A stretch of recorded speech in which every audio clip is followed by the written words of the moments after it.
Básicamente hablaremos de las distrofias de retina, que como sabéis son enfermedades hereditarias y por lo tanto son genéticas, hay un gen detrás. Lo que pasa es que una enfermedad genética es una enfermedad donde un gen está alterado, este es el caso ideal. En el caso de las distrofias de retina no tenemos un gen, hay muchos genes posibles. Cada paciente tiene un solo gen, pero este puede ser distinto. Se conocen hoy en día unos 200 o 250 genes responsables de estas patologías. Para cada paciente tenemos que buscar cuál es. Entonces, por ejemplo, en una retinosis pigmentaria, que podría ser la distrofia de retina más prevalente, se conocen más de 56 genes que la pueden causar. Y además estos genes son equiprobables. No tenemos un gen mayoritario que digamos, bueno, pues mira, el 50% los explica este gen. No, por lo tanto tenemos que analizarlos todos. Entonces, si en una enfermedad monogénica con un solo gen cogiéramos un gen, las cajitas son los exones, la parte codificante del gen, la que sintetiza la proteína, ¿no? Y los intrones, en principio no los vamos a secuenciar, porque en principio las mutaciones no estarán aquí. Pues en un gen normal tenemos que amplificar cada uno de estos exones, generar muchas copias para después poder hacer el cromatograma y mirar cada posición en concreto. Si lo tenemos que hacer esto para 50 y pico genes, a nivel manual es inviable. Entonces hoy en día se hace mucho secuenciación masiva de genomas o de exomas enteros. Exomas quiere decir todos los exones, ¿vale? Entonces, esto que a priori es ideal porque nosotros tenemos en el ADN unos 25.000, 30.000 genes. Podemos amplificar y generar secuencias de todos ellos. Y hoy en día esto se hace en 4 horas. El problema es que generamos 1 terabyte de datos informáticos. ¿Quién es el que se va a sentar ahí toda su vida a leer ese genoma, ¿no? Entonces tenemos que diseñar herramientas bioinformáticas para analizar. De estos 25.000 genes, ¿cuáles quiero? Los 56 que causan retinosis. Y de estos 56, ¿qué posiciones quiero? Los exones. Y dentro de los exones, ¿qué puntos quiero mirar? Todo esto, las herramientas bioinformáticas son las que hoy en día nos están dando un poco de hándicap. Aun con eso se pueden hacer ya secuenciaciones de genomas enteros y de exomas, y lo estamos haciendo. Pero bueno, aún falta tiempo para poder generar herramientas diagnósticas más precisas y más rápidas. Hoy en día más o menos tardamos entre unos 6-7 meses en diagnosticar un paciente, por ejemplo, con retinosis pigmentaria. ¿Sí? Y antes he dicho que generar los datos son 4 horas, o sea, todo el proceso de análisis es lo costoso. Además, entre 2 humanos somos idénticos en un 99,9% de nuestra secuencia de nucleótidos. Solo diferimos en un 0,01%. Pero que este 0,01 son polimorfismos poblacionales, son puntos donde nosotros vamos a ser distintos, pero eso no es una mutación patogénica. Entonces, ya no es solo generar datos de 25.000 genes, sino que además es estos puntos que encontramos, ¿son realmente una causa patogénica o no es la causa de la enfermedad? Por eso es muy importante siempre mirar la herencia de la patología en la familia.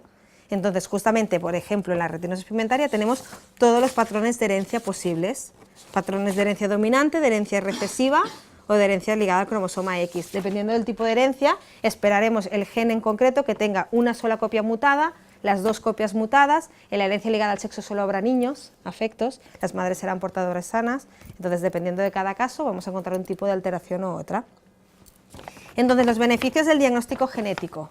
¿Para qué sirve un diagnóstico genético? Pues un punto, por ejemplo, importante es, dentro de las distrofias de retina, por ejemplo, vemos que entre ellas se parecen mucho. A veces, si el paciente llega al oftalmólogo en un estadio muy avanzado, no podemos ni distinguir si ha tenido más afectación a los primeros estadios, más afectación macular, o ya ha empezado por la periferia, o no, en todos los aspectos. Si nosotros encontramos el gen que hay detrás, podremos saber la causa molecular y por lo tanto podremos dar un nombre concreto a la patología. Hay unos genes que están más relacionados en afectaciones maculares. ¿Por qué? Porque afectan más a los conos.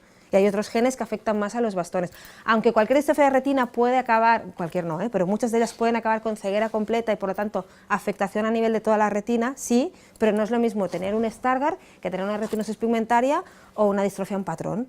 El tipo de herencia ya será distinta y la afectación que tendrá el paciente también. Entonces, si encontramos la causa molecular, nos permite dar un nombre y además podemos hacer un poco de prognosis o de predicción de severidad de esta patología.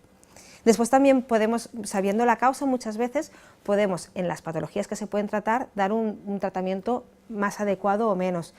Para algunas patologías, sobre todo en distrofias de retina, se sabe que algunas vitaminas son beneficiosas para algún tipo de distrofias, mientras que son perjudiciales para otras. Entonces, si sabemos que tenemos afectado el gen ABCA4, sabremos si esta vitamina o no puede ser contraproducente o no. ¿Sí?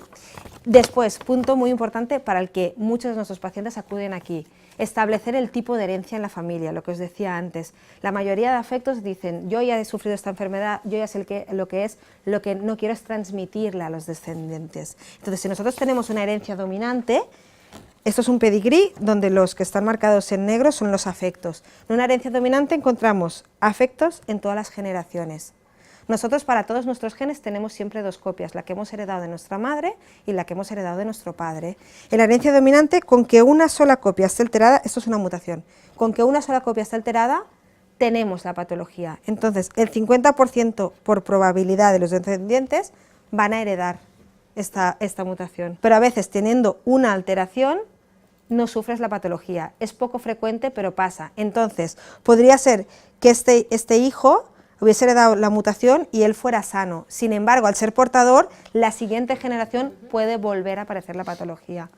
El diagnóstico genético también nos permite, por ejemplo, identificar portadores aún presintomáticos, o sea, futuros afectos, que por su temprana edad a lo mejor aún no han desarrollado la patología, pero que la van a desarrollar, o lo más probable es que la desarrollen.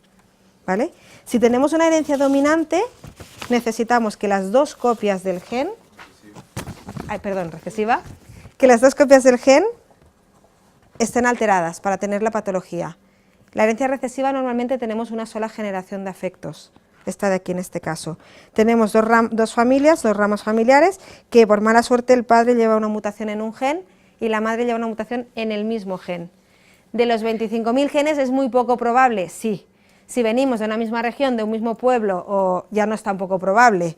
Si además se estima que cada humano somos portadores de mutaciones en heterocigosis en unos 300 genes más o menos de nuestro genoma. Entonces es poco probable, pero pasa, estas enfermedades se dan por este caso. Esta generación aparece la enfermedad en los que han recibido las dos copias alteradas, pero es que además los hermanos sanos pueden ser portadores, no tienen ningún síntoma, pero son portadores. En la siguiente generación, si esta persona de fuera de la familia también fuera portadora de una mutación en el mismo gen, podrían haber vuelto a aparecer la patología. Entonces, es muy importante en esta herencia diagnosticar todos los portadores para que sepan que tienen una mutación en ese gen. El día de mañana, antes de tener hijos, lo que pueden hacer es analizar la pareja para ese gen concreto. Lo más probable es que no tenga ninguna alteración en ese gen. Si no la tiene, la siguiente generación en un 50% serán portadores, pero nunca van a padecer la patología. ¿Vale? Y por último, lo que os decía antes, la herencia ligada al sexo. En esta herencia, en principio, las madres son portadoras sanas. También se ha visto en la herencia ligada al sexo que a veces hay mujeres un poco afectadas, nunca tanto como los hombres, pero pueden estar parcialmente afectadas. De hecho, nosotros hemos diagnosticado alguna familia donde las madres portadoras tenían un poco de afectación. Los hijos varones son los afectos.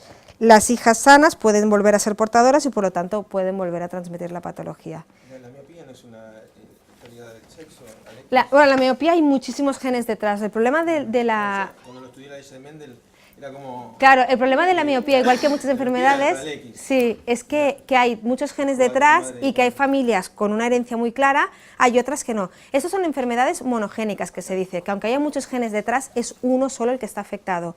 Pero hay enfermedades como la degeneración macular asociada a la edad, el glaucoma, que lo que tienes es una combinatoria. Ninguno de esos genes alterados de por sí, él solo te causaría la patología, pero la suma de distintos cambios te causa la patología. Entonces, sí que vemos que esto es genético y es familiar, porque hay familias con mucha más DMAE o con mucho más glaucoma que otras familias. Sin embargo, no es una herencia clara, no podemos establecer un patrón, ni dominante, ni recesivo, ni ligado al sexo, muchas veces. Entonces, en la miopía hay casos de herencia clara y hay otros casos que también, que son de herencia compleja, que se dice, que es una suma de factores, ¿no? Y de hecho el punto también muy importante o el beneficio del diagnóstico genético hoy en día es la terapia génica. La terapia génica, que se encuentra en fase experimental, pero está ya probándose en pacientes desde hace 2 o 3 años y está funcionando muy bien, para la terapia génica que intenta sustituir o poner en la retina el gen que nos está fallando. Los fotorreceptores se mueren, ¿por qué? Porque hay un gen que no funciona. Al no funcionar este gen, la célula no funciona bien. La célula tiene mecanismos de supervivencia y de señal apoptosis, hacia muerte. Dice, yo no funciono bien, me muero.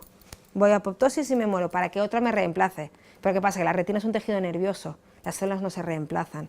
A nivel que van muriendo los fotorreceptores, vamos perdiendo visión. Entonces, si nosotros conseguimos saber cuál es el gen que nos falla, podremos, con terapia génica, inyectar en nuestras células de nuestra retina el gen que nos está fallando de forma sana. Si yo consigo llegar a todos los fotorreceptores y poner el gen A sano, estos fotorreceptores ya no se van a morir. Entonces, ¿qué es crucial primero? De los 25.000 genes, saber cuál es el que te falla a ti. Si te hago terapia para el gen A y tienes afectado el gen B, no va a servir de nada. Necesito primero saber cuál es el gen. Entonces, ¿cómo se hace, ¿no? Una terapia génica? Tú tienes un gen, diagnosticas la familia, sabes que es el gen Z. Este gen Z lo pones dentro de un virus modificado. Normalmente se puede hacer con nanopartículas también, pero los virus son unos vectores ideales. En un virus que tiene dentro un ADN vírico, que lo sacamos, nosotros ponemos el gen que a nosotros nos interesa, pero el virus que tiene capacidad infectiva, nosotros inyectamos el virus a las células que llegamos. Será un porcentaje pequeño, pero este virus ¿qué va a hacer? Infectar las de su alrededor. ¿Pero de qué las va a infectar? Del gen que a nosotros nos interesa, ideal. Entonces se está probando las terapias génicas y están funcionando muy bien. Sin embargo, como cualquier medicamento, tiene que esperar, pasar las fases burocráticas pertinentes, los comités éticos.